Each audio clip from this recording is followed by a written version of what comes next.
One benefit of this pandemic is that you're likely not spending much on gas, but there's a consequence. The state and federal governments are collecting fewer dollars in gas taxes. Our Joe St. George explains how this is delaying transportation projects nationwide. A lot of people are still working from home, I guess. If there is anybody who knows about gasoline, it's Daryl. If this was a normal year, every day this station off I-95 on the East Coast would get a visit by one of his trucks. During a pandemic, it's now just a few times a week. Their shifts got cut back a little bit.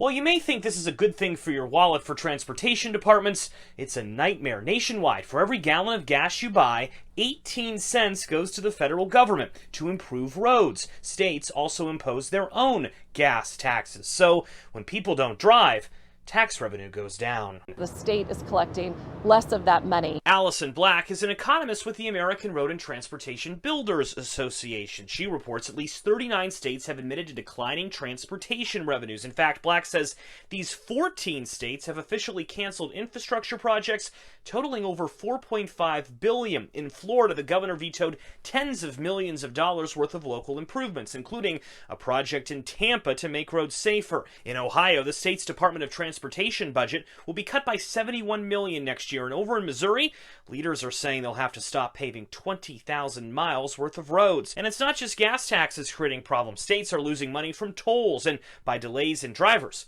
not going to the DMV. What that means is states are facing a big funding gap. But it's not just major interstate projects that are experiencing delays. Delays are expected to trickle down all the way to projects involving small county roads that are rarely traveled on. In some cities, experts tell us those potholes may linger in your city a bit longer this year. I think you are going to see some of those local projects may be delayed. Of course, there is a hope of a bailout by Congress, and this week President Trump cut some regulations to speed up infrastructure improvements. But in the end, this may come down to gasoline. Daryl hoping people start driving more soon. Still not like it was in February. In Northern Virginia, I'm Joe St. George.